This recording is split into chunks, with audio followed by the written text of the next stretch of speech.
Today we are going to discuss the electric field due to a again uniform charge distribution but in the form of a plane sheet.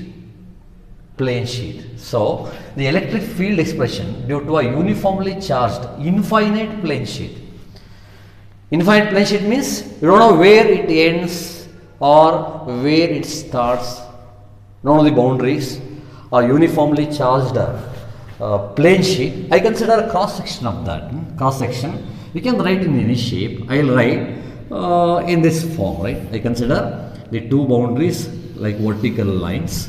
You can write in any shape. So this is the cross section, right? Cross sectional area of this. This is another boundary here. You can consider in any form, right? This is uniformly charged. Which charge? There are two kinds of charges, positive and negative. Which one do you consider? Any. If you consider positive charge, the field will be radially outwards. Remember the word radially outwards, I will show you why. And if you consider negative charge over this plane uniformly charged sheet, the field will be pointing inwards, radially. What is the meaning of radial direction? Radially inwards, radially outwards. For that you consider 2 points. One point somewhere here where you are interested in knowing the value and direction of the field. I will discuss both. Let me call that point Q. Previous example we considered P only 1 point. Here you can consider 2 because influence is on either sides, this side of the sheet and also that side of the sheet, right? If you consider sheet like this, right? See, uniform sheet, uniform charged sheet. There will be influence here but also here due to the same charge distribution. That's why we are considering the electric field on either directions, points on either directions. To find, means here, this is 1 point, right? You consider another point straight along the same line, that is point P.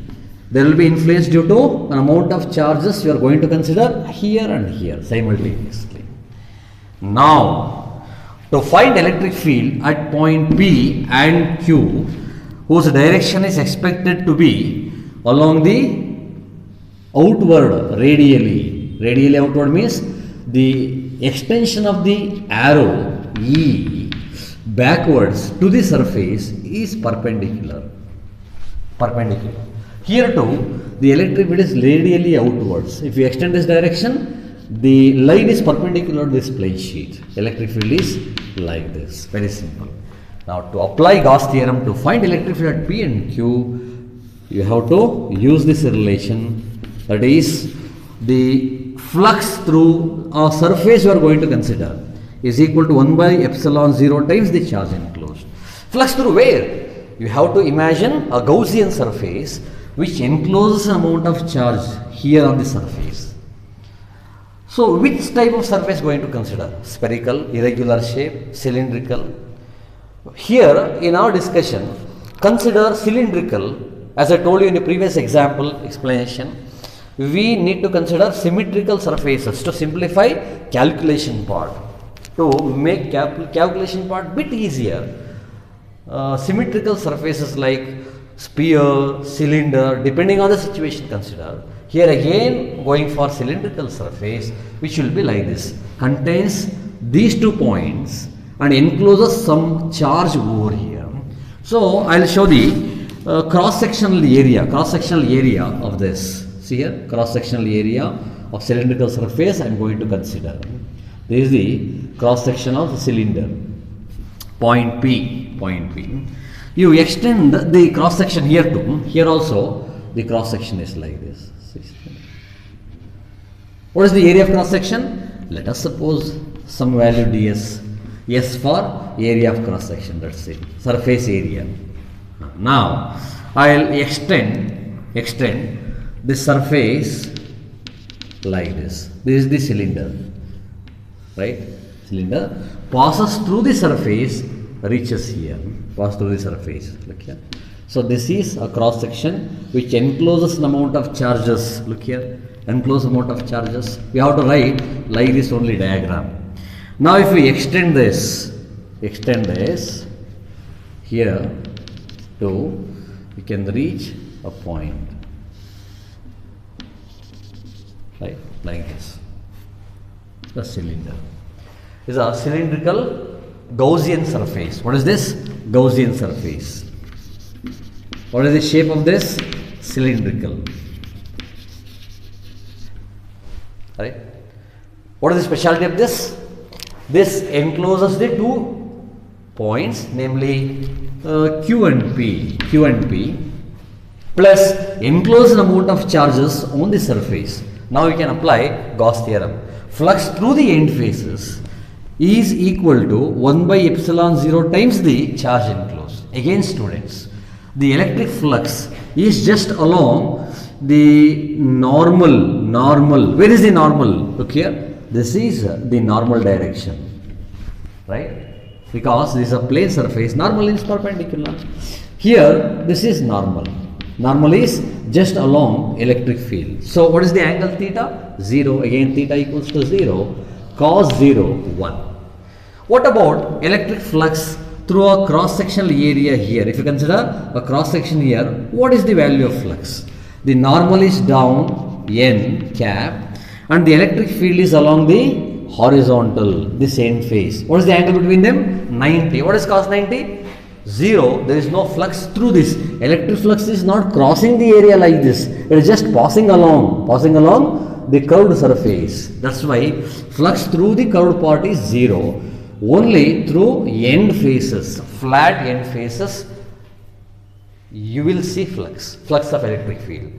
We have to add flux here with this to find total flux. So what is total flux? Flux through this end face at point Q plus flux through the end face at point P. That is total flux. Equate that to 1 by epsilon 0 times the charge enclosed. What is charge enclosed here? The charge enclosed at this point, say some dq. How do you find dq? Using surface charge density. If you know surface charge density per unit area, you know the charges. You can multiply that charge per unit area denoted by sigma called surface charge density with the area that gives you charge here. So you know charge, you know flux. We can write the expression for electric field at points P and Q. Let's see now how the electric field at points P and Q varies. What are the factors going to affect the electric field? All that you will. First of all, you have to draw a Gaussian surface like this, which passes through uniformly charged plane sheet, enclosing an amount of charge dq, and the area of the surface is ds. See here, the area of the surface is ds only. This is what you have to remember. So this is Gaussian surface, students. Now let's come to the calculation part. So in the calculation part means derivation part of the discussion, you have to explain in the beginning. That's what you do normally. Is there in our notes, page number. I'll tell you the page number. Page number, it is 12. Go through the explanation part in the page number 12 of our study material. You write explanation in your own words. How do you give explanation? Consider infinitely long, infinite plane charged sheet having uniform charge density sigma. Let, I write only key points here. Let sigma be the uniform charge surface charge density. What is the expression for? Expression for surface charge density, sigma equals to dq by dt. Sigma equals to dq by ds surface area. Now what is the charge dq? dq equals to sigma times ds. You call this equation number 1. You will use it. Right, students? Now you explain this way. Consider a Gaussian surface. Which passes through the plane perpendicular to it, enclosing the 2 points Q and P, containing the 2 points Q and P, and enclose an amount of charge. Right. Now You explain this. This is the Gaussian surface. Now, what is the flux? Flux. You write that explanation is there in our notes. Flux through the Gaussian surface. Flux through the Gaussian surface. Gaussian surface is equal to, what is flux? Flux, as I explained you, through only end faces. What is flux? Electric field into area. Electric field coming out into area. Field means value of force per unit charge at a point, at one point. Into area gives the field value over the entire surface area. What about the flux through these end faces? Zero. That you explain. You explain while you give that information while writing the explanation part. That's why the flux through the Gaussian surface is sum of the fluxes. Flux through the area. Flux through the area ds, where at P plus flux through the area ds only at Q. Very simple. Therefore, total flux phi equals to, what is flux? Value of field into ds. Actually, EDS cos theta we wrote in the yesterday's class. What is cos theta here? 0. Cos 0 is 1. That's it. Fine. So, plus E into ds. Here also E into ds. ds is area of cross section. Here E into ds. As field and normal are in the same direction, you write this much. Equals 2 times EDS. This is the flux value. You can call it equation 2. Now, use Gauss theorem. What is Gauss theorem? Gauss theorem, very simple. You have found the value of flux. What is Gauss theorem? Flux phi equals to 1 by epsilon 0 times the charge enclosed. What is the charge enclosed here? dq. So, for our continuation, you can write, what is dq? Charge enclosed. Charge enclosed. You can write like this. So that the explanation part becomes easier here. Now, you call this equation 3. Students, you have expression for flux EDS 2 times. Have expression for charge enclosed sigma ds. Use these two expressions 1 and 2 in 3, that is Gauss theorem. You can write final explanation. I do the simplification part, the rest you have here, this part. So what are you doing here? Going to substitute, use value equations 1 and 2 in 3. So what you have in equation 1? dq. For dq you are writing sigma ds. For phi you are writing 2 eds. Phi 2 eds. Therefore 2 eds, that is the value of phi, is equal to 1 by epsilon 0 times the value of dq, which is sigma ds. Sigma ds. Here ds cancels. Therefore, you just cross multiply and write, what is that? E equals to, you bring it to the denominator, 1 by 2 times epsilon 0 sigma. Or you can write, rearrange this way, E equals to half sigma by epsilon 0. This is the expression for electric field magnitude value. Magnitude means value. Vectorially, because field has direction. If you want to write in vector notation, vectorially, I write electric field vector E equals to half into sigma by epsilon 0. This is magnitude. You know, you learned last year, if there is a magnitude of a vector, how do you make it a vector? By multiplying unit vector. Vector A equals to magnitude into unit vector. Like that, you write unit vector which represents direction of this. So this is vector form, right? And as explained you earlier, what is the direction of E? If this term is positive, the direction of N is same as direction of E, which is outwards. When it is positive, when charge is positive. When charge is positive, electric flux is outwards, starts from the plane sheet outwards radially. If N value or charge is negative, N is oppositive, which means the electric flux inwards. The N is outwards, field inwards, which means flux inwards. That's what I told you. For a positive charge, field points outwards, means flux outwards. If the charge is negative, field points inwards, which means flux inwards. So, magnitude expression, vector expression for electric field due to a plane infinite sheet charged uniformly. Plane infinite sheet charged uniformly, right?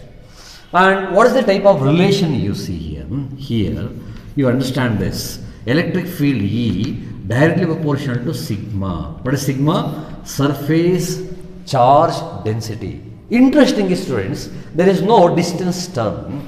You know the expressions for electric field E. What is that? 1 over 4 pi epsilon 0 charge divided by r square, right?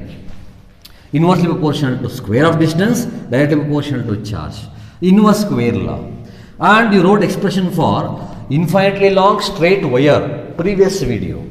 This 1 over 2 pi epsilon 0 charge density divided by r. Here also inverse relation, not square, inverse relation. But there are no such relations, inverse square, inverse, right?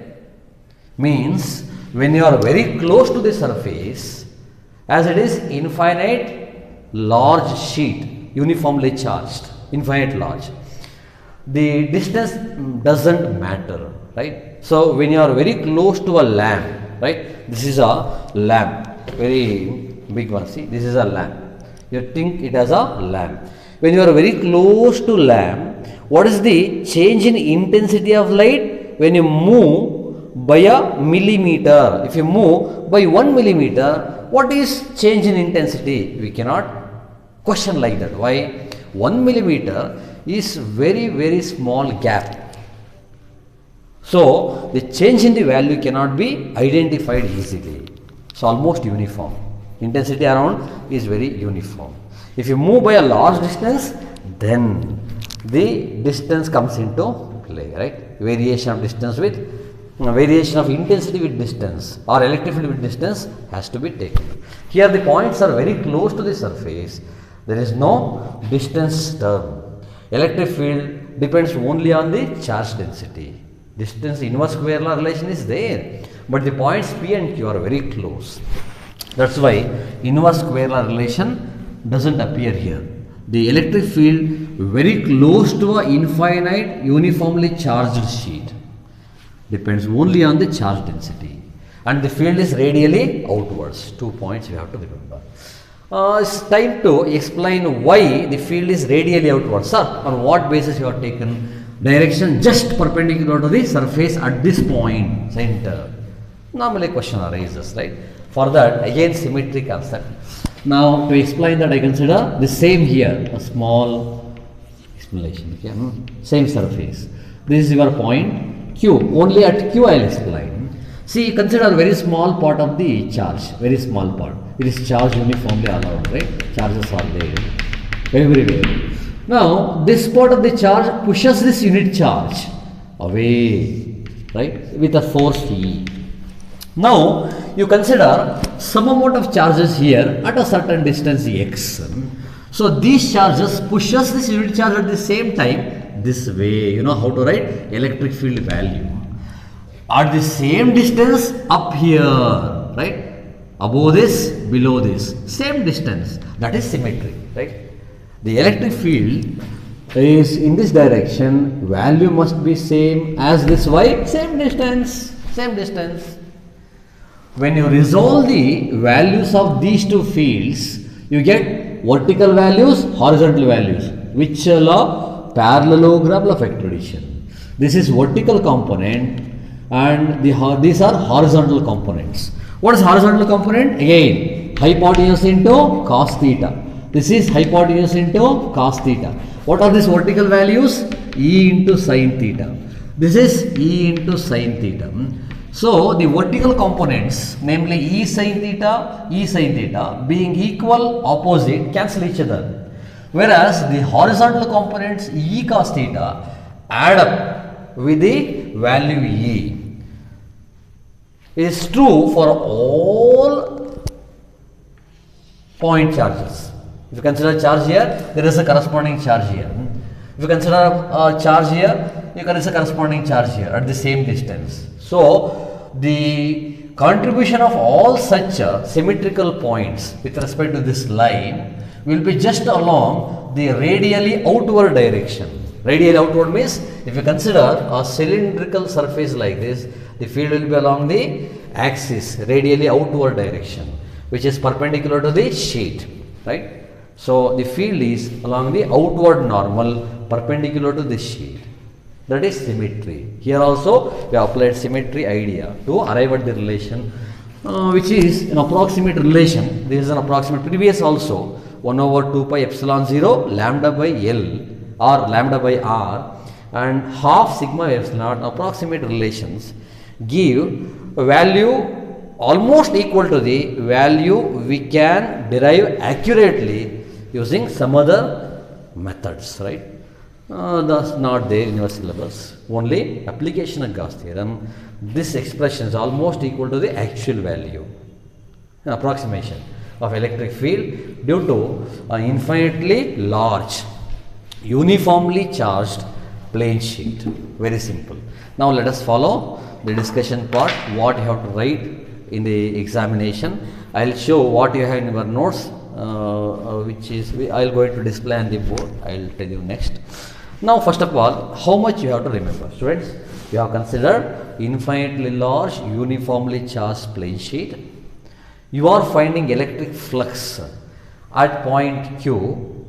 If you are finding electric flux at Q, you can expect electric flux at just an opposite point along a straight line passing through this sheet. So flux will be in either directions. That's why if I consider a point Q, there will be a corresponding point here. Symmetry. To find electric field here, you have to imagine a Gaussian surface. What is the condition of the Gaussian surface? That must enclose an amount of charge Q. Here charge is dq, very small area ds, and must pass through the surface. I have considered a cylinder which satisfies the two conditions. We must enclose amount of charge and the point, right? I have shown here. See, the cylinder Gaussian surface encloses the point Q and P and also charge. What is charge? dq. And the electric field is radially outwards. At point Q and P, electric field is radially outwards. Students, now give explanation in your own words. Consider uniformly charged, infinitely large plane sheet with charge density sigma. What is charge density? dq by ds. What do you write for dq sigma ds? Charge is charge density into area you consider. Now what is flux? Flux is electric field value into area. In the Gaussian surface, how do you see electric flux?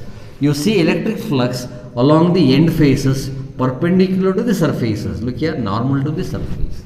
There is no flux through the curved part. Why? Electric field is not like this. It is just along the line, along the curved part, right? Along the curved part, not perpendicular to that.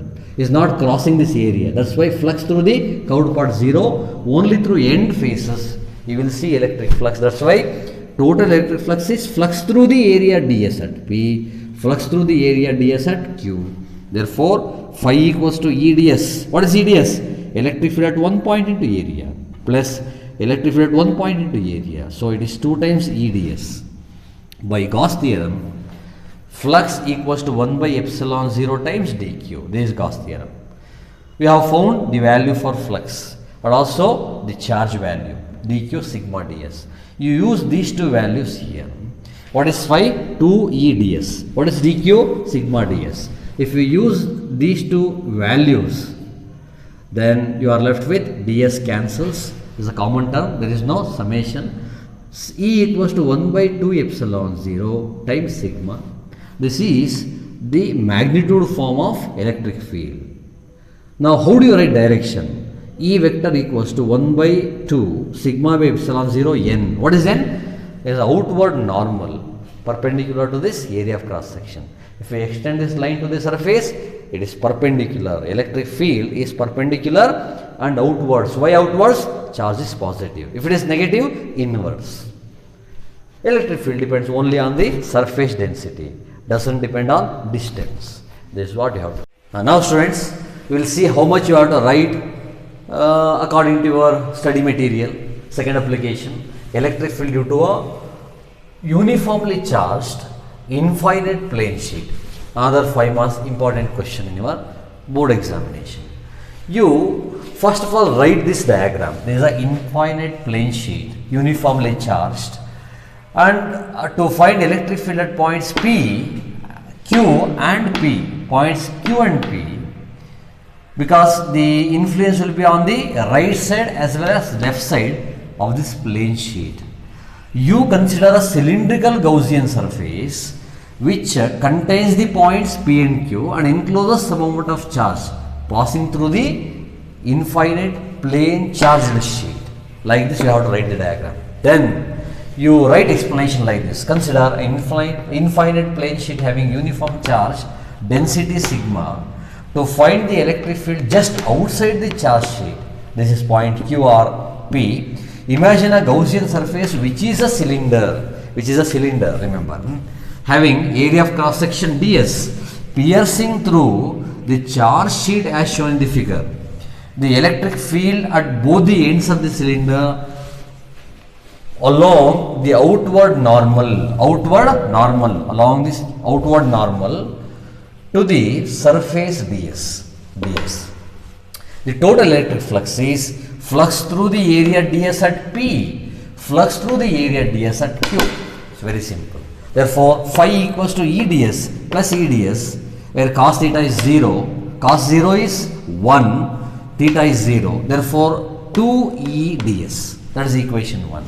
Then Gauss law. What is Gauss law? Phi equals to 1 by epsilon 0 into dq. What is dq? Charge enclosed. Very simple. By definition of charge density, what is sigma dq by ds? You solve for dq sigma ds. Now you use the expressions, right? 1 and 3. 1 and 3. Look here. 1 and 3. Where is 1? This is equation 1. This is equation 3 in 2. You make a small correction in your notes, write 2 here. It's 3 only, printed wrongly.